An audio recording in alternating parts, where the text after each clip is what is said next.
And we're back on the Build Phase podcast. This time I actually have some sound, which is nice. It's much better when you're trying to talk to people about things to have sound.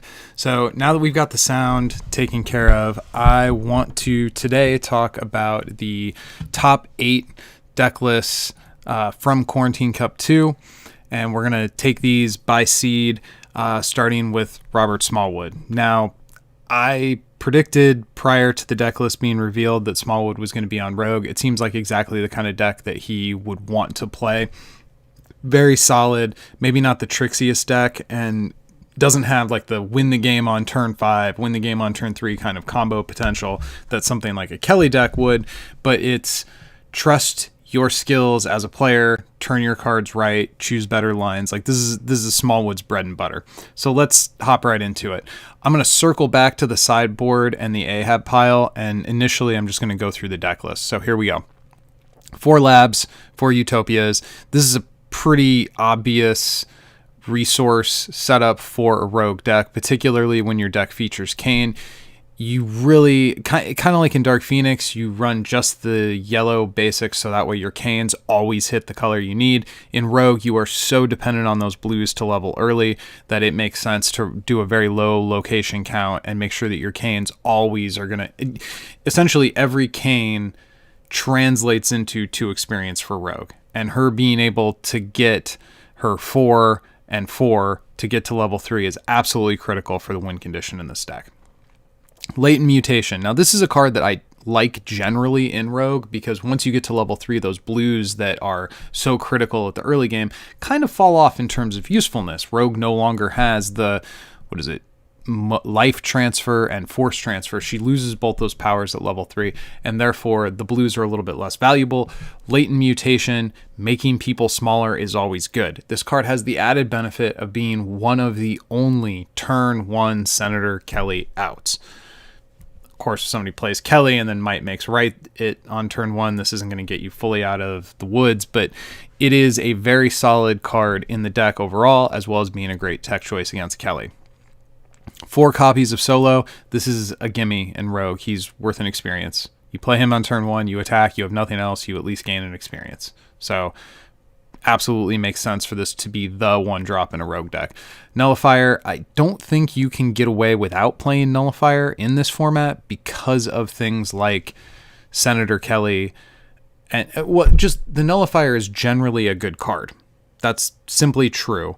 But on top of being generally a good card, in this format, it is a card you can play on turn 2 before a turn 1 Senator Kelly has a chance to go off and at least buy you one more turn. Maybe it won't be enough to save you, but it can at least buy you a turn. Also, going into this format, you didn't know if there was going to be Pixie Max present. Or, I guess, Prowl Max is also viable in this format. But you didn't know if one or both of these decks was going to be there. Being able to nullify off one of those decks makes a lot of sense. Or the superpowers makes a lot of sense. Ahab.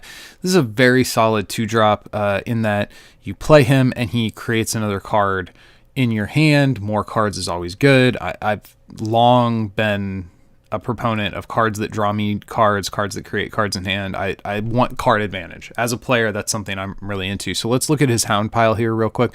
We have the 3-drop Gambit. Now that could be considered Kelly tech because the 3-drop Gambit can come down and stun something. Iceman at 5. Does he exhaust the guy when they come into play? I think this is the one where he has a reaction when you recruit a guy, you pay a red, and then you can exhaust them. Maybe it even freezes them. Dust is a fantastic 4-drop. This is a card I very much considered when I was building Rogue to test against, to prepare for this format. And Shadowcat. Shadowcat is another one of those cards that can give these blues something to do after Rogue levels up. It almost seems like Smallwood was expecting a little bit more combat stuff and that he would need to play a little bit more defensive with some of these choices. And that way, I guess if he may have been concerned about Kate aggro, which is an incredibly fast deck that does have the ability to just straight up murder Rogue before she can get going. So these, to me, this strikes me as a little bit more. I mean, it doesn't have to be Kelly. Gambit can clear something off, but these are all cards that kind of take combat pressure off of Rogue, as well as Gambit. If I remember right, now I'm saying all this stuff about Gambit.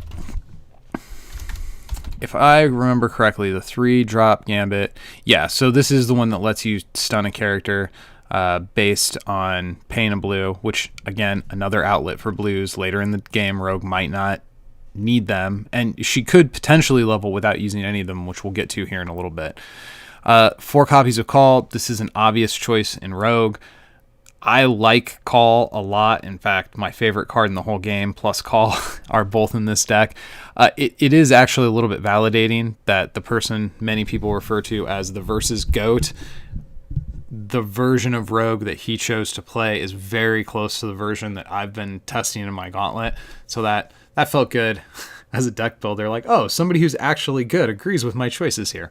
Anyway, Kane, I already touched on. He gets you your blues, which gets you your Rogue level. Match, this is a fantastic 2-drop in his own right, but a team attack with Rogue allows Match to, or allows Rogue to get experience, because when Match puts those counters on, it will result in the enemy player losing both attack and defense. So regardless of whether you're on level 1 or 2, Rogue is going to get experience off the advent of a team attack with Match. Next up, we have Elsa Bloodstone. This is one of those just workhorse cards. Her, Jessica Jones, Taskmaster, these are the kind of 3-drops that you see in a bunch of different decks. They do a lot of things well. She gets big enough that she can hit that 6 defense, which could be really important in the format, especially considering people are going to have why do I keep doing that? Kate Pride out on turn 1. X-23 is in the format. There are cards around which that 6 attack is really going to matter, and the ability to have lethal on a 3-drop is good. Now, she might be a little bit late if somebody plays Kelly on turn 1, but still, very good general use card. Taskmaster, kind of the same deal. Very good general use card. When you have Solo on 1 and Taskmaster on 3, Massacre on 4, you have enough of these underworld guys that you can probably get away with playing Chimichangas or breaking the 4th wall or some of this better underworld support tech. Chimichangas is fantastic. This is a very, very good card. If this wasn't one of a kind, it would maybe be the best card in the game. It's extremely good. Boomerang. Now, this is a really good tech against a Senator Kelly deck that wants to play fair and play Senator Kelly on turn 3. You play Boomerang on turn 4. You can hold him off. He's also good against super aggro matchups. You can freeze their guys down. Now, technically, the Boomerang doesn't exhaust the character. It just prevents them from readying, so it's not quite as good as like a turn 1 Iceman in terms of slowing the board down. But he does a lot of things. The only thing he doesn't do well is fight. He can't get in there and attack most things, especially on turn 4. 2 attack is just not good enough. But he does everything else. So this is a very good toolbox card. Massacre. Team attack with Rogue. She gets big enough to kill something dangerous. He has lethal. Pretty decent card in general. I'm a big fan of Massacre, particularly when you're looking for just a few more underworld guys to make sure that your Chimichangas are active or your breaking the 4th wall is active. Now, this is the part that I really like. We've got 4 copies of the Rogue 5-drop and 4 copies of the Rogue 6-drop and copies of Floki. Maybe my favorite card in the game. This engine seems so fun to me. Now, in my testing, I felt like there were too many games where I would stall out and the power-ups, if I didn't get that Loki on turn 6 and be able to use it on 6 and on my opponent's turn 6 and basically get 9 cards out of it, it just didn't feel like it was doing enough. So I am very happy to see that this engine apparently is good depending upon your testing. I did not have the most success with it, but it's something that I've liked since the very beginning of the game. I love this card. I love being able to draw potentially 8 cards per turn. You know, my 3 off the power up and then 3 off a power up on my opponent's turn and get just this giant hand advantage, draw my whole deck. This is stuff I love to do. And with Rogue in here, getting bigger and being a real beast, you can probably count on her 7 attack not being low enough that you have to worry about Loki shifting loyalties to the other side, because Rogue is probably going to be very big. I mean, she doesn't even need a power up to be bigger than Loki. So really the only thing that could steal this Loki from, like, they'd have to like net launcher your rogue or do something to get your rogue out of play. Because that does trigger at the start. Yeah, it's at the start of turn. So, well, it started build phase. So all your guys come face up and then it checks. So you'd have to do something to lock rogue down. Otherwise she naturally protects Loki. I guess a bunch of -1 counters would work too. Reality Gem to turn things face up or face down. This seems like a good hedge against a later game Kelly that you can't cut through to get to, but it's also going to let you stack an extra wound at some point in the game. You drop this, you pay a red. I guess the only way he would be able to pay the red is with the Utopia. And then you get an extra wound. Serpent Crown, stealing somebody's best guy. That's cool. It allows you a little bit less pressure on what your top end is. You just take whatever their top end is and you don't have to worry about fighting for it. And Exodus, this is a great Omega as long as nobody plays Dark Phoenix. Moving on, second seed. Now this is my... Oh, I didn't talk about his sideboard. Sideboard here, Mutant Control Act, Inhibitor Collar. Should have capitalized that I. And some Sentinels. So he's got like a little package here that's sort of an anti-combo, anti-control type package. Exactly what he's going to side out to deal with that, probably some of this top end stuff, because if you know you're going up against a Kelly or you're going up against some kind of combo deck, you maybe don't feel as much pressure to get to that top end. I see what he's doing. It's fine. I would feel a little uncomfortable with only having 4 Sentinels and 3 Ahabs to shove all this Sentinel. Well, and I guess the Ahab creates additional Sentinel affiliated guys. So it's not quite as few as just 7 Sentinel affiliated. It's 7 plus the however many Ahabs you recruit. So that's probably okay. And I suspect this is very matchup specific where he's going to want to swap this stuff in. All right, so this is my deck, X23.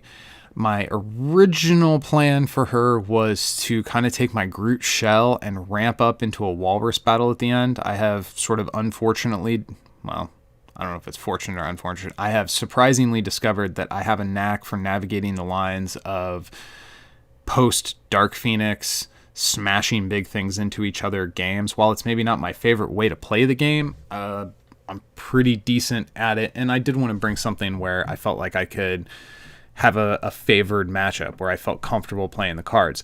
What I ended up going with, though, is something a little bit more mid-rangey. I'm looking at trying to stack some wounds throughout the early and mid-game.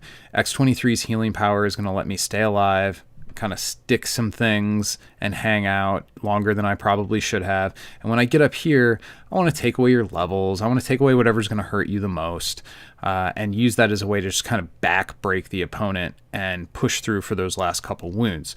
Latent Mutation, this is 100% a Kelly card. Primeval Hunter, this is a Kelly card. I did have 4 copies of Black Cat, the unaffiliated one who gets stealth if your main character isn't Spider-Man. I did have that in my sideboard as a further hedge against Kelly right up until like decks were due at 9, and at 8:24 or something, I decided to swap out Black Cat and instead put in Shadow Cat, because I realized that my matchup against any kind of hard aggro Cape Pride where they were dropping like Devil Slayer on turn 1 was just overwhelming. I could just die on turn 1. Devil Slayer plus X Factor, and I just lose immediately. So I wanted the ability to have some combat cancels in there just in case. I think I'll probably go way more in-depth into my list at another time. Like, I'll probably do a whole show where I just break down my list. So for today, I'm just going to focus on my opponents. Vern. Wait, that's not right. Mitch is third. Third seed. He's playing Nimrod, which I don't even know where to start with this main character. I looked at this guy and I was like, I'm not going to play this guy ever. So I had to like look this card up to see what Mitch was doing here. So the regeneration is serious. If he can bounce combat a couple times early in the game, you get some wounds on him and then, oh, geez, he's healing these wounds off. That's pretty good. Now, he only gets experience based on the cost of the characters your opponent is recruiting. So you kind of can have some control over his level up condition, but if you like want to do something,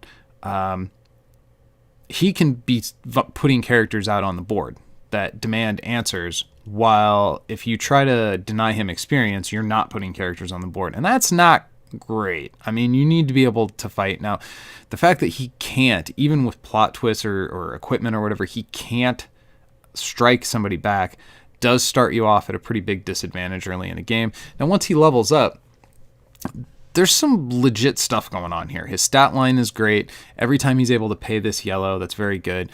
As far as the powers that he gets off of that yellow, I do think if somebody's smart about what they choose to attack into Nimrod and when you have a Jessica Jones or not, that could result in some really awkward situations. Moving through the deck, obviously you've got to have the yellows. We've got these Baxter buildings here, and that is going to be for these bruisers, this 5 and 6 of She-Thing and Thing. Now, I think it was a smart meta call to assume that She-Thing was safe to play because you're not going to see any Doctor Doom. I considered this card as a 5-drop for a while in a couple of different decks because I was, again, pretty sure we wouldn't see Doctor Doom. So that's where these greens, these Baxter building come into play. As far as the blues, I think that's a nod to the 7 and the 8 drop here. So you've got the Predator ships and you've got the Valverdin jungles, which fully activates your Jungle Hunter and makes him kind of nasty. And then you've got Proteus, which can put +10/+10 onto something and then give them some healing. So you put that on here, he becomes an 18/18 who can now heal himself. That seems pretty disgusting. So there is some late game punch, but I just worry about how bad he's going to get run over in the early game. Now, with the fine covers and the shock to the systems, that's certainly going to help put some longevity there. And these Sentinel affiliated plot twists, the Sentinel, plot twists and equipment, the Sentinel kit is actually quite good. The only thing that's really been holding it back, I think, is the fact that a lot of the Sentinel characters that you want to play in order to activate this stuff are not the best. But if you're going to play with the Sentinel main character, you get access to this kit, and you can then build your deck any way you want. Seems smart to me. For Iceman, what can you say? This is a deck that wants to be slow and go long, so you play the 1-drop that lets you go slow and be long. Nullifier, I kind of already talked about in Smallwood's deck. This is... I don't think anybody doesn't play it in their deck, so it's just one of those cards you kind of have to play. Ahab, Sentinel affiliated, generates some more cards in his hand. Let's look at what his choices are here. Match, Danger, Domino, and Shadow King. Danger is a very defensive choice, so I think the only time you're going to see Mitch jump for Danger is when he's feeling pressure. All of the rest of these, Match and Domino, are both get out there and fight for board cards. Domino is so annoying. She's hard to clear. She can hit things she shouldn't be allowed to hit. It's a very good card. And then Shadow King. I've always been a fan of Shadow King, but the problem is you have to put Shadow King in your deck. So putting him in your Hound pile means he only appears in your hand when you know the board state is going to be conducive to actually playing the Shadow King. So that's really good. I think this is a good place for Shadow King. Herbie, clearly this is another defensive nod. This is, you got to deal with my Herbie before you can hit my Nimrod. If my Nimrod can stay face up, I can heal. And it sort of takes away the early game from your opponent when they're trying to put wounds on you before you become stupid.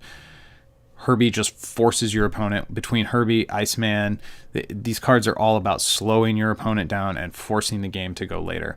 Darkhold, this is a equipment I've always wanted to really like. The ability to recycle your plot twists feels super good, especially when the plot twists are this good. These are all good plot twists, but you got to get it to stick to somebody. I mean, you pay 3 recruit points and then you only get maybe 1 extra plot twist out of it. That just doesn't seem like enough to me. So interesting choice. And I do think it makes sense given the kind of deck that he's trying to be here.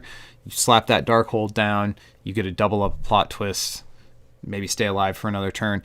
Makes sense, but I'm not... I want to like this equipment more than I do. Let me put it that way. It hasn't ever really panned out for me the way I wanted when I put it into decks, but I still think it's a good card and it's worth looking at. Jessica Jones, there's nothing to say about Jessica Jones that hasn't already been said. We all understand Jessica Jones. She's really good, particularly in this format. I mean, you look at Mitch's main character here, Jessica Jones is going to cause problems for Nimrod. Jessica Jones is going to cause problems for a lot of decks. Boomerang, kind of went into depth on him already. He's a good answer to Kelly. He's just a general use card. He can come down and do a lot of different things. He can get guys face down, get guys out of the way, remove defensive powers off of cards. There's a lot of KO equipments. There's a lot of things he can do that's very, very useful. She-Thing and Thing. This is a heck of a mid-range curve here. I mean, this is 18 attack and this is 20 attack off of these two guys. That's nuts. If you don't have the greens, these cards aren't nearly as good, but with these health values, if you don't have flying to get into Nimrod, that can be quite good. This can be really frustrating to deal with because these guys are just not going to go away. Jungle Hunter is the best 7-drop in the game, and of course Dark Phoenix at the top end. So to me, it looks like Mitch's plan is to try to drag the game into deep water, drop a Dark Phoenix that hurts the opponent in whatever way. Obviously, calling levels is not an option for him. And I'm curious. So if you call keywords to protect against somebody calling levels against you, which would be a big deal. If somebody calls levels against Nimrod, he's probably done for.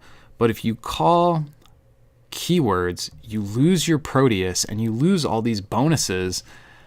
I'm not sure what Dark Phoenix is specifically. Maybe to call counters or plot twists, so that way you can get in there and do your damage. Although if you're calling plot twists, you've got these.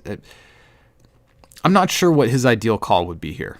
Probably it's situational. I'm sure there's games where taking a little bit of a hit yourself, like you call superpowers. I think you do lose Proteus to a Dark Phoenix call because all of his powers are created by a keyword. He does put a superpower on a card, but that's housed under the reality warping keyword. So I don't know. Maybe we need to check with Chad and double check that. But when I asked that question, I was told that a keyword call would also remove the superpower that's granted by that keyword. But maybe we need to check with somebody that's higher authority than Bert. So that's Mitch's deck. Let's see, who's fourth? Ralph Edwards. Now, Ralph, as predictable as could be, playing this Kate Kelly deck. So this was the boogeyman of the format. We got a comment here. Yeah, so just to circle back to that Proteus thing, I don't think him being in or out of combat has anything to do with anything. I think that his power is a keyword, and he puts a keyword onto the target. So him being RFG, the keyword still goes away once you call Dark Phoenix, is the way it was explained to me. But I guess we'll put a pin in that, and I'll circle back with Chad and try to get a more clear answer before we play any games. Okay, so back to Ralph's deck here with Kate Pride. This is all about playing Senator Kelly. So it's a 65% chance to draw Senator Kelly if you hard mulligan for Senator Kelly. And that chance goes up when you have 4 Cypher, 4 Global Information Network, and 8 cards you can play that to pay for those superpowers. So I'm not sure exactly what the percentage chance of getting Senator Kelly is, but it's probably north of 75% of the time. In my experience with this deck, I did not have any problems getting Senator Kelly on turn 1 pretty much any game. When I played a Kate Kelly deck, and I think it was Life's Too Short, it was very consistent. I didn't mark down my actual testing data, but it was quite consistent. He does have a couple choices here that I'm not sure about. We only have the 1 activator for Think Again and kind of a small number of Sentinels if you're wanting to be able to actually play this Mutant Control Act that's here in the sideboard. Oh, forgot to look at Mitch's sideboard. Well, I'm going to move on anyway.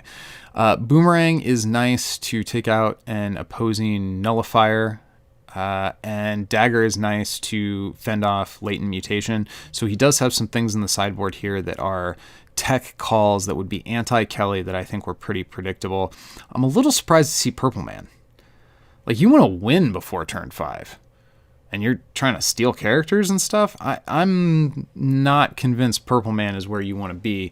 It seems like that card shouldn't even be playable until after you've won the game, but I don't know what happened in Ralph's testing that led to him thinking that this would be a better card to include than maybe something a little bit further down the curve. Like, in my version, I have, I think, 12 Sentinels. So there's lots of these one-cost flyers that I can just vomit out and make it really hard to get into my back row. I do like Ant-Man, and I do think Again is good here, but it seems like it could end up being a dead card in a lot of circumstances. If you don't draw exactly one of these 4, then you can't play those Think Agains.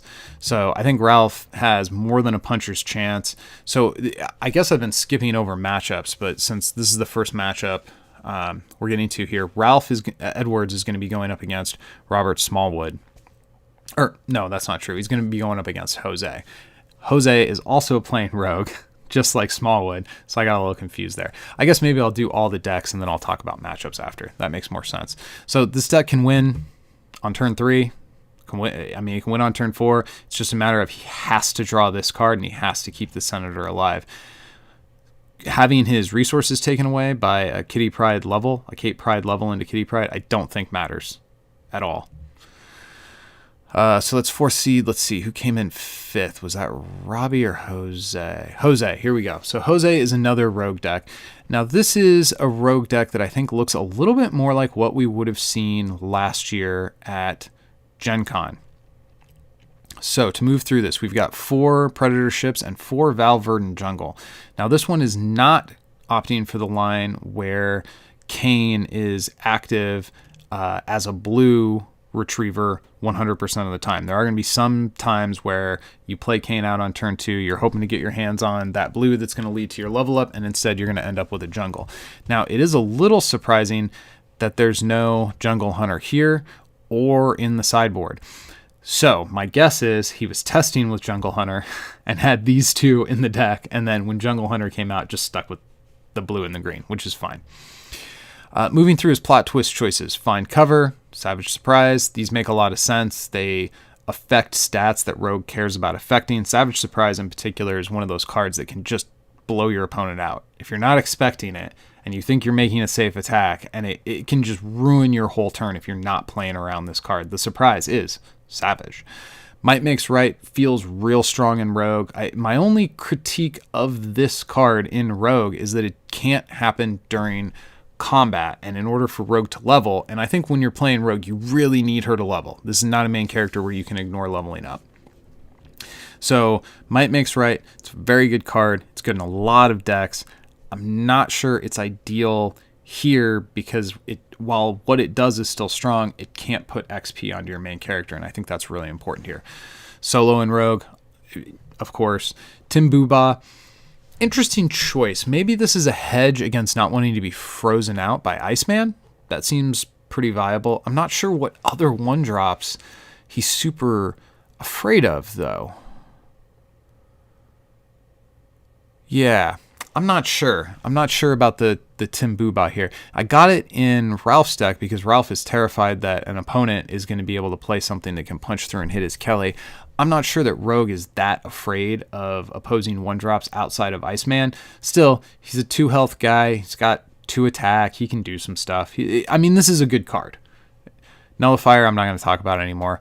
Call, again, puts 1 attack and 1 defense on Rogue. You need both at either of her levels. That's going to cause her to level up faster. Kane lets you search out your blues and potentially the greens you might need for Might Makes Right. Kane could also let you search out a green for Primeval Hunter, and being able to stealth attack on turn 2 is really, really, really, really important, particularly considering this guy's first matchup is Ralph Edwards. So if Ralph plays Kelly on turn 1, Jose has turn 1 and turn 2 to figure out how he's going to deal with that. Ralph is the higher seed, so I guarantee he's going to be going first in game 1 in this matchup. So better hope you draw that Primeval and a green in your mulligan, man. I'm really not sure what else there would be to in this deck. He's really down to Primeval and a green or Nullifier, natural draw in the mulligan to be able to out a turn 1 Senator Kelly. Jessica Jones, this is a great card. Lambert, kind of an interesting choice here. I mean, he can team attack with Rogue, I guess. He isn't activating any interesting... I mean, he can team attack with almost every character in this list. He isn't activating any off-team plot twists. Kind of an off the beaten path choice here with Lambert. I'm not sure exactly what he's doing in this deck that had made him more appealing than kind of a more traditional 3-drop like Taskmaster. I'm not sure. Boomerang, talked about him in a couple of the other lists. Very good against Kelly. Good Swiss Army knife kind of card. Punisher. Now this is an old favorite. Punisher has not been around for a while, but there was a time, like the Legacy meta, talking like 2016, maybe even as late as to 2017, where this guy was the 5-drop. He's extremely good. Now the thing is, Jose has no way to activate his power set. He doesn't have any reds. So you're not going to be getting those sweet combat cancels where somebody tries to clear your Punisher and you go, oh no, he can't be struck. And you're not going to get the ability to slam into a ranged character with an attack and go, oh no, I can't be struck back. So that hurts a little bit, but he's still a 7 attack ranged guy who with lethal on turn 5. Pretty good card. I don't know that he's as amazing of a 5-drop as he once was, but still, this is an old, faithful, familiar tool that has gotten a lot of things done for us over the years. 3 copies of the power-up. Works just like Call. Gotta put that XP on Rogue. And having the 7 total power-ups as well as these plot twists, I think hedges against the fact that some percentage of the time, Kane is going to find a green instead of a blue. Seems like a good choice. We've got another Jessica Jones in the sideboard, which would bring him up to 4. Makes sense depending upon the matchup. Latent Mutation. I think this card should be in the main if you're worried about Senator Kelly, because that's a big deal. So I suspect after game 1, we're going to see Jose swap Latent Mutation into his deck before he faces Ralph for game 2. Makes a lot of sense. Jean Grey, Ghost Rider, and Scarlet Witch. Now, Scarlet Witch is kind of interesting. I wonder what characters leveling up this card was in there to prevent. Huh. I mean, she's a great card. If you can get her to stick, it just randomly blows out your opponent. Like, oh crap, I can't level. My entire game plan was based around my level 2, and now I can't deal with this Scarlet Witch.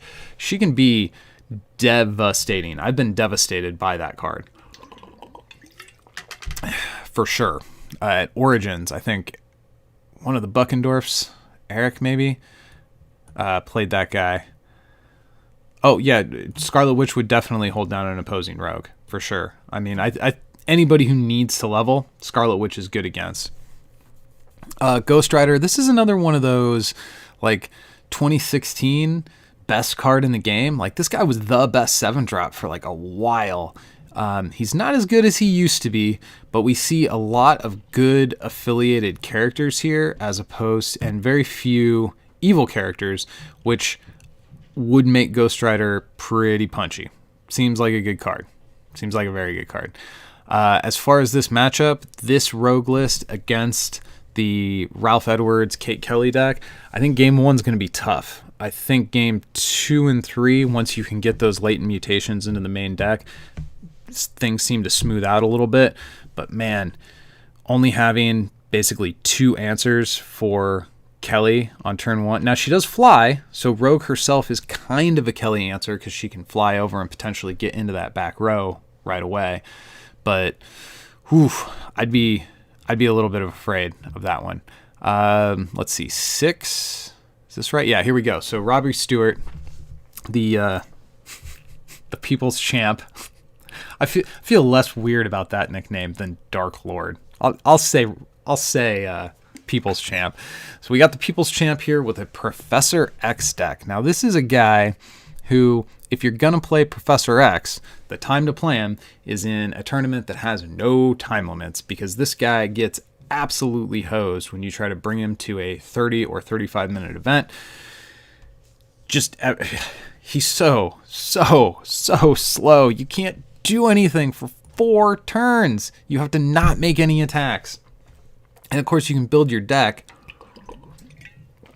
around not making attacks, but just not my favorite main character. So once Professor X gets leveled, he can start stealing characters from the opposing player, and his level 1 power to look at the top 5 cards, the sort of pseudo search that they put into the game initially back when they were really, I think, more afraid than was necessary of what search cards could do to versus. I think they were overreacting to how search heavy old versus was, but that's conversation for another time. This reveal 5, pick 1 power, it's decent. I mean, he's got a total of 32 supporting characters in this, so there's a decent chance that if he reveals 5 cards, he's going to get at least 1 character. That smooths your curve. I mean, that is a good power. It's just on a body that requires you to not attack for 4 turns, which I think sucks. And by the time he levels up, you're well within the Jessica Jones range. Now, there are Jessica Jones answers, of course, but it has to be said. So his location kit is, we got the blues, we got the yellows that we need for Professor X's powers, and of course the school. And then we have 2 of the Hydra wilds and 2 of the A-Force wilds. So a little bit more mix on locations here than we've seen in some of the other decks. Find cover, shock to the system, a full 8 of probably the best generic defensive plot twists in the game. I mean, sure, Super Senses is the best defensive plot twist in the game, but you can't put that into a deck that's not running defenders. We've got 3 copies of Swain. I'm going to ignore that card for a minute. Iceman makes 100% sense when you're playing a deck where you can't declare attacks. You want to make it so your opponent can't declare attacks either, and you don't get too far behind on board. Hope. One of the reasons I hate Iceman so much is Iceman into Hope, and just the freeze that can happen with the combination of these low-cost X-Men. Not a fan. It's a fair interaction. I'm not saying it should be banned. I'm just exhausted with it, but it definitely makes sense with this main character. That's a solid interaction. These are good card inclusions. I also like that it's only 2 Hope Summers. He didn't go all in on it because her by herself doesn't really do anything. The only X-Men supporting character he has in the deck that Hope could copy powers off of is Iceman. So this is just basically 2 more copies of Iceman, hoping that this one will stick, which if you play it on turn 1, it probably could. Wasp, this is another speed bump card. She's been one of the best 1-drops for kind of holding your opponent back, but also fighting for board a little bit. Kind of a mixture of the 2 Avengers 1-drops on one, frankly, better card. Makes a lot of sense for the deck strategy here. Now, Strucker gives all the supporting characters on your team the Hydra affiliation as well, which brings up why we have these Hydra wilds in the deck. This is going to let Singularity, this is going to let Valkyrie, this is going to let all the supporting all the supporting characters have a little bit more access to the ability to pay for their resources or pay for their superpowers. Kind of a cool combo there. Not something I've ever experimented with doing, but I think it's kind of neat to see that as a way to expand your power base. And it also is going to open up some team attacks for you, which could be important later in the game. Singularity, I'm going to leave her for a minute too. Mimic, this guy is just another Iceman, comes down and freezes something, but he also has the ability that if you're controlling your opponent out, he can generate a little bit more card draw, and he can stop attacks with his... Do I really have to pronounce this teak? His teak shield? I don't like... I think that should be Tekka. Like telekinesis. Telekinesis? Teak? I was told it's supposed to be pronounced teak.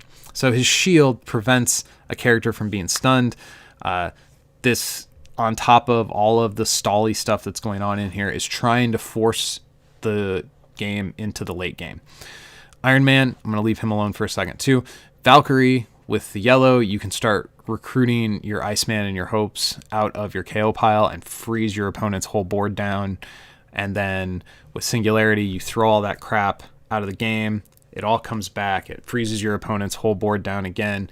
And sort of the icing on the cake here is we have Red Skull, who has this yellow power that says enemy players can't draw cards until your next turn. Now, this particular combo that I've been kind of dancing around in this deck, I first saw played by Bert Richardson at Midwinter 19? Midwinter 20? No, not 20. That doesn't make any sense. It must have been 18, actually. It must have been Midwinter 18 when Bert won that year with the Black Cat. What did he call the deck? The Black Parade, I think. The idea is you get Red Skull, Singularity, Swain, Iron Man, and you move all these guys out with Singularity's power. Then they all come back. Iron Man flips a resource face up. Swain targets Singularity so you can do it again next turn. You pay that resource to Red Skull to make it so your opponent can't draw cards. And then you use Singularity's power for free and throw all these guys out of the game again, bring them back in. And of course, while you're doing that, you have your Iceman, your Hope, and all this other stuff freezing the board down everywhere. So basically, you choke your opponent out and make it so they can't draw cards and can't make attacks. And if Professor X is level 2, you start stealing their characters. And then, of course, Exodus here is the ultimate grind your opponent out. I'm not going to read all of his powers, but every single one of those is good. And they just grind your opponent into the ground. So you're drawing cards, but you're having to discard them if you do. And even if... So this says this triggers during the draw phase. So let's say he activates Red Skull, makes it so you can't draw, but you still have a grip. Oh, I'm okay. Not if Exodus hits the board, because Exodus is going to start grinding your hand down. So there is a nasty, nasty endgame that can just trap you up here. Again, we're seeing latent mutation in the sideboard. I think there's a few players that sort of assumed Kelly wasn't going to be super prevalent. I spent a ton of my time thinking about Kelly. I thought there would be more than one Kelly. I was sure Ralph Edwards would play him, but I didn't think nobody else would. I thought we would see more than one Kate Kelly. So my latent mutations are in the main deck.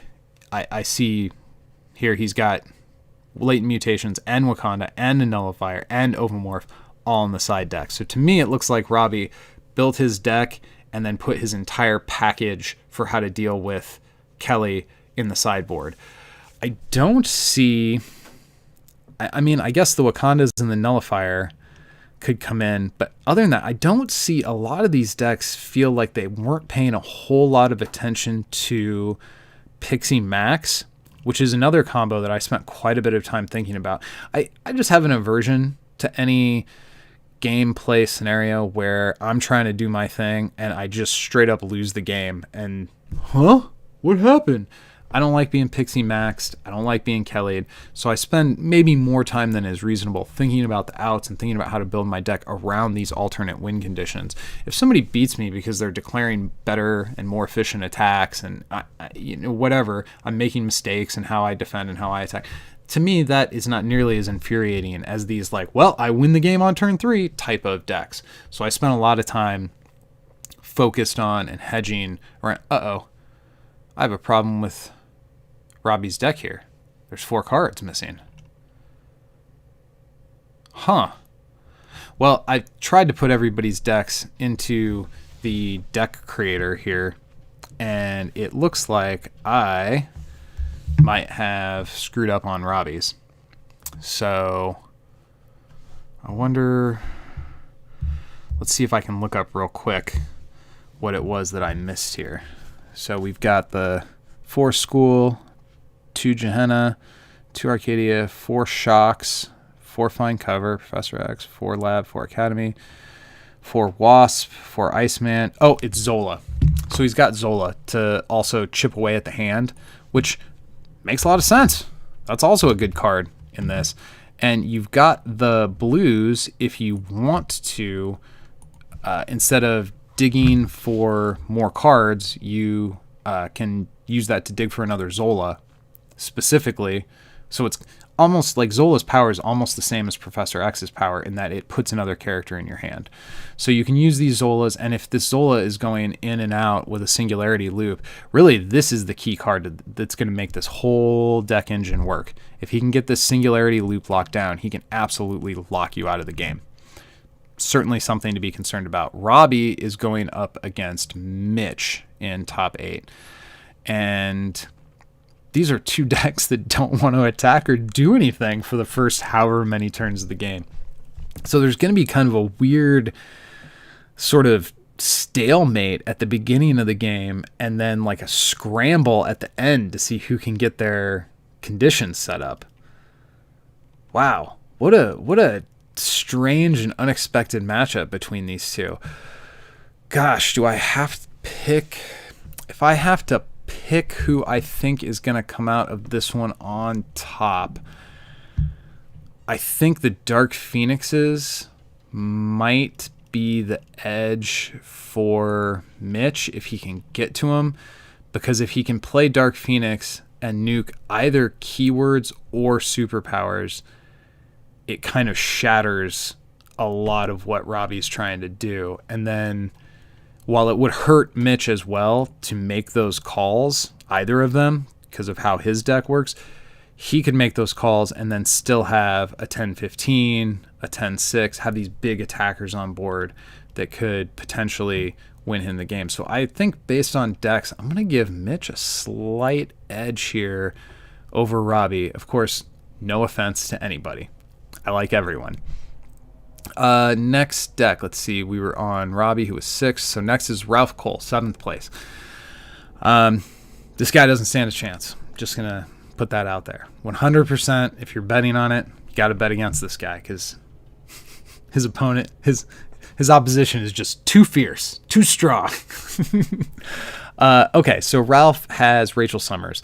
This was a card I had to look up. I think this main character is borderline unplayable. I am astonished to see it make an appearance here, but Ralph's gonna Ralph, I guess. For anybody who, like me, who doesn't remember what this card does, in order for her to level up, she needs to be powered up 3 times by 3 different cards. 1 Rachel Summers, 1 Phoenix, and 1 Dark Phoenix. Once she gets that level up, she becomes a 6/6, and she gains the printed yellow superpowers off every other existing Phoenix and Dark Phoenix. So like the Phoenix main character, pay 2 yellow, take the top 2 cards off your deck.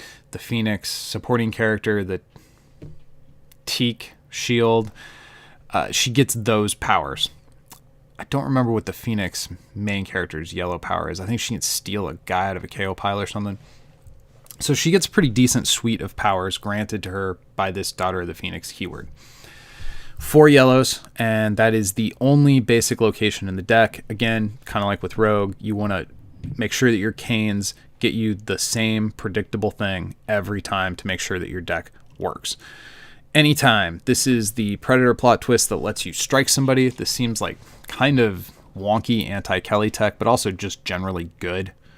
You get some of these bigger characters down and then strike somebody. That seems pretty good. Now, one thing about this is these Dark Phoenixes here are never going to see play. They can only be discarded as power-ups, and that, I think, hamstrings you in a format where Dark Phoenix can see play, because Dark Phoenix is a really good card. Build a Better World with the kind of small number of locations here. We got 4 schools and only 3 trophy areas, as well as the 4 Arugas. Build a Better World is going to let you flip some of those back up, use some of those superpowers again. Think Again is here, I think, just to protect Senator Kelly. So my guess is what Ralph wants to do here is level up, get a Senator Kelly down, get a Lambert down, and then just shell up and not let anything through. And instead of trying to play Kelly on like turn 1 and win on turn 3, he wants to win off Kelly's back later in the game. And if he can stick a Kelly and go through a turn 8, he can make Kelly into a 10-10 that can heal himself, which is pretty good. That's pretty good. Lambert being the only activator for the Think Agains, I'm not crazy about. Primeval being the only activator for the Anytime, I'm not crazy about. That seems like you could get stuck with that Anytime in hand and no way to play it. I do see that we've got Wasp as well as Lambert to activate the Build a Better World, which is a little bit better, but still, that's only 8 activators for those 3 plot twists. Seems like they could get clogged up in your hand a little bit. And 12 of these cards are non-playable, so his curve here is very thin, And I think the game plan has got to be, I suspect the Mind Gem is here to dig for cards rather than force an opponent to discard.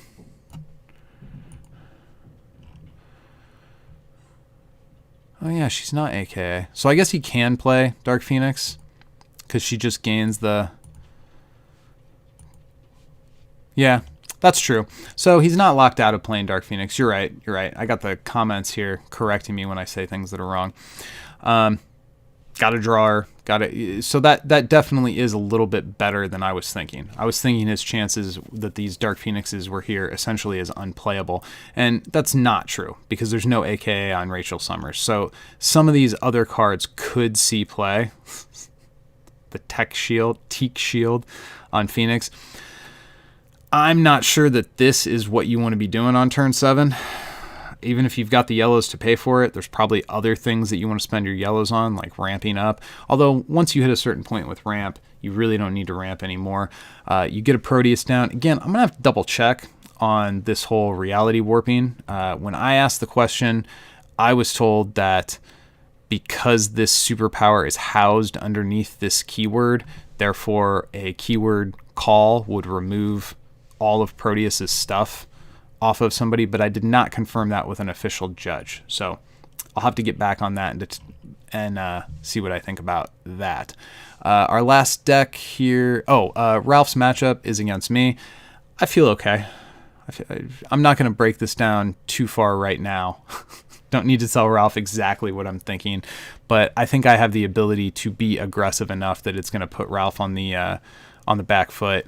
And I mean, if he comes out and has all 3 discards and 2 yellows on turn 1, I'm probably sunk. That's true. But outside of his best case scenario draws, I feel pretty good about this matchup. Last deck here, we've got Vern on Iceman. So I actually did, in my friend chat, predict that Vern would be on Iceman. I was half joking, but I said it wouldn't surprise me at all. I know he likes this guy. I know he thinks this guy has game in this format. Personally, I don't see it. He gets cracked back off everything, and I think he's going to have a little bit of an uphill battle going up against Smallwood's Rogue. So Iceman comes out with a nice aggressive attack and terrible defense, but he does have the ability to get invade. So if somebody puts their guys in the back row, he can attack into them and not have to worry about getting struck back, which is decent. But I know you have that power, so why? I'm not going to put guys in the back row. If that's going to be a problem, I'm just going to put that guy in the front row so I can crack you back and put some stuns on you. He needs an enemy character to ready in order to gain experience. So if you just don't declare attacks and you put stuns on Iceman using -1 counters and stuff, you can really cause some problems for this main character. His kit here, we got 4 Predator ships, 2 Val Verdens, 4 Training Grounds, and 4 Utopias. Definitely need the 4 reds in this deck. Does he have the Jungle Hunters? Yeah, and he's got the Jungle Hunters to make the Predator ship and the Val Verden just that much better. Sure. Latent Mutation, this is an anti-Kelly card, like I said before. Shock to the System is a great defensive card, like I've said before. Latent Mutation is not just an anti-Kelly card. You can also use this to rip problematic and supporting characters out of the back row, soften somebody up so that your attack can get through to them. So there are applications for Latent Mutation outside of just being anti-Kelly tech, but I think the reason this has shown up in so many of the top 8 decks is because it's anti-Kelly tech. Which, the fact that Ralph has his daggers in the sideboard could cost him on some game 1s when people have Latent Mutation in the main deck. Iceman's level 2 of being able to pay 2 blues and freeze each enemy character. Sure, that could end up being relevant. It could win him a game, but he's got to get to the point where it is relevant. And if you're dropping these blues on Latent Mutations early, you might not be able to pay for that late game. Moving into his character curve, Lockheed. I don't particularly care for 1-cost characters that need locations to do something. I like my 1-drops to be good without any other card necessary. And as a 2/2/2 with flight, Lockheed isn't unplayable, but I don't know, man. This is another thing that's going to suck blues out of your hand. Are you going to want to do one of these two when maybe latent mutation is necessary? It could definitely be relevant, but to me, it feels like there's a lot of pressure on the blues in this deck. Wasp, fantastic card. Leviathan Demolisher. Okay, we haven't seen a lot of Leviathans here. I'm a little surprised we didn't see even like the Fanged Leviathan that puts wounds on people. But this one to deny Comet Fall, I think is the best power that's on any of the Leviathans for sure. And this guy to turn an enemy location face down. That could be very relevant. There are certainly going to be times in these matchups where the difference between winning and losing comes down to activating a superpower. And this is a 2 cost that can just take that away from you. This can deny Rogue a level. This can deny Cypher a cycle. It matters. Stealing somebody's superpower matters. There's a reason why Iron Man has been a perennial staple card, because paying for superpowers matters. Match, this is probably one of the best get down on the board and fight 2-drops in the format. And the fact that he could potentially do a team attack with Iceman for 10 on turn 2 at range, that's pretty good. Pretty good. Spider-Woman.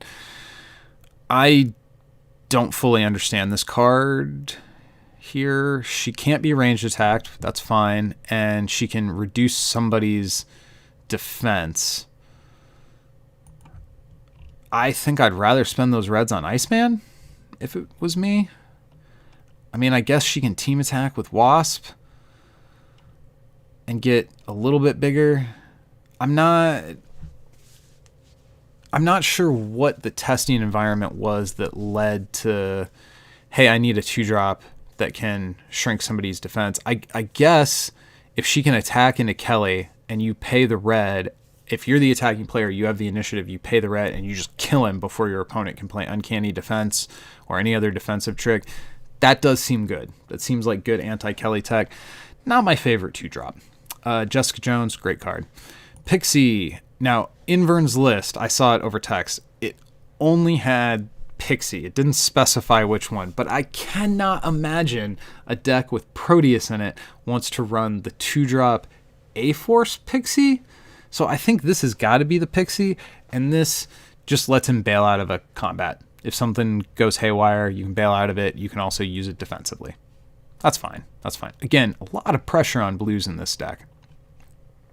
Dust. This card is great. I really like Dust. This is a card I in general think that making the loyalty type cards require a main character of a team as opposed to requiring every card in the deck to be of that team is a huge improvement in design space over the original set of loyalty options. So Dust does a lot of great things. She's well statted, 2 health. You can move her around so you can get that ranged attack and then pop her up front to act defensive, because her sand form is very annoying to try to get past. Just a very good all-around card. I like Dust a lot. One more Leviathan here. This is the one that lets you push somebody to the back row as well as Comet Fall. I think this is just here as like a stealth substitute. I just need to get past somebody to put some damage onto something. Although pushing somebody to the back row and then having Iceman invade on them seems like a really good synergy. Like, I'm going to shove your guy to the back row so now you can't clip me back. That's awesome. Domino, again, she can hit things she's not supposed to hit, and she can be really hard to clear off the board. Very good card. Very good 5-drop. The Spiked Leviathan. This is the one that lets you remove a KO pile from the game. I'm not sure how relevant that specific interaction is going to be given the decks that people have brought. Maybe against Robbie's Valkyrie, Robbie's combo deck with Valkyrie in it. I think that's maybe the only person for whom this interaction matters. But as a 6/6 5-drop with Comet Fall, he's good enough. Even if the disintegrating impact power doesn't make a whole lot of difference, that's fine. The Beast, dazing somebody, that's good. It's fine. That's absolutely good. He's good. All of these Comet Fall Leviathans are good. Every single one of them. So this, again, lets him daze somebody, kind of like the one that lets you move somebody to the back row. It seems to me like what Vern wants to do here is just come on and beat you down. You play a big guy to get in his way, he's going to daze it or move it out of the way so he can keep beating you down. Seems very good. Redshift turns off your plot twists. It's pretty good if you're trying to be aggro. Makes those think agains, those shock to the systems, just dead cards.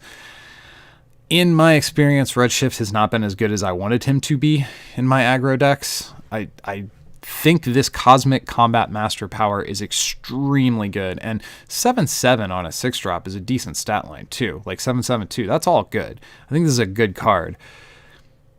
But he just comes a little late for aggro. I feel like if you could get him down earlier in the game and like force those attacks through and let it snowball. As it is here, he comes down and basically what he lets you do is finish a game off. But if you're not already in the position where you've been aggressive enough to have the opponent like teetering on the edge of defeat, he doesn't quite do enough for me. Not never, but just I wanted him to be better than he's been in my testing. I'll put it that way. Jungle Hunter with both of his activators. Again, this dude's stealthy. He's big. Seems like that's what Vern wants to do. Moreland, this card's great, dude. This guy does not get played enough. So 8/8 dazes somebody when they come out. I don't think he has any Spider Friends characters in the whole thing that he can stun when he comes out, but that doesn't matter. He's here to daze people. That's what this guy does. He dazes people. And then finally, Proteus, great Omega. Really, really good Omega. In the sideboard, we've got Nowhere, Yondu, and Primeval Hunter. These, to me, these are all anti-Kelly cards. These all come in. Nowhere and Yondu lets you stun Kelly on turn 1. He has to be played, but if your opponent plays him on turn 1, you play Yondu and you have a red or a Nowhere and you get to just get rid of their Kelly, that's great. So it seems like he put all of his anti-Kelly tech into the sideboard. This Iceman is going to have to go up against Smallwood's Rogue, and hate to say it, Vern, but I think you got an uphill battle, man. I think both Rogue and Iceman kind of want to do similar things. They want to get down and they want to scrap, and Rogue is just a little bit more durable. She's going to be able to declare attacks that get her XP that are safe, where she doesn't take a wound, and I'm not sure how many attacks Iceman's going to get where he doesn't take a wound back. So that's the top 8. If you look over these top 8 deck lists and you think you know exactly what's going to happen, I would recommend heading over to the questionnaire that we have set up for placing a wager on what's going to happen in Quarantine Cup 2 top 8. The winner of this will get a Crossover 3 expansion. I will send it to them.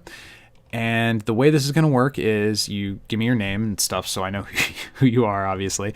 But then you pick who the champion is going to be. If only one person picks the correct champion, then that person wins. If more than one person picks the correct champion, then we will see who the second place person was. So essentially, you're going to pick the winner and you're going to pick the other person at the final table. If there are multiple people who have both the winner and the second place person picked correctly, then what we're going to do is go to tiebreakers. And the way the tiebreakers are going to work is you choose the number of wounds that are on the surviving player. Oh, oops. I can edit this. I shouldn't have done that. That are on the surviving player in each of the top 8 matchups. So how many wounds does Smallwood have at the end of his top 8 game? How many wounds does... That was shade. I'm sorry. I shouldn't. How many wounds does Smallwood or Vern have at the end of their top 8 game?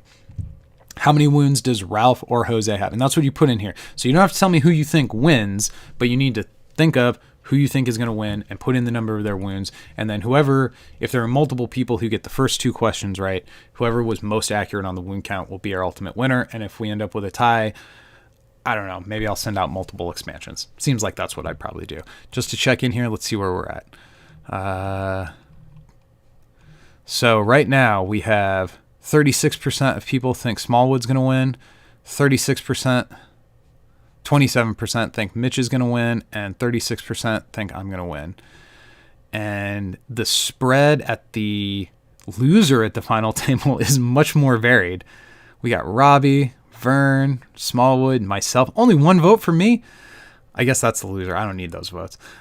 Mitch and Ralph are people that all think that people think all of these players are going to make it to the table and come up short. So if you're interested in getting in on this wagering, the link is in the it's on the Facebook, it's in the Discord, it's in the official Upper Deck Discord, and it is posted in the description on this video.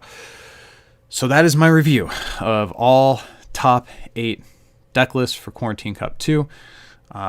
Did make a couple mistakes in there. Apologies for that. But that's what happens when we do things live. And I will have to get back to everybody on what the answer is on whether Proteus's gifts can be taken away by a Dark Phoenix call. So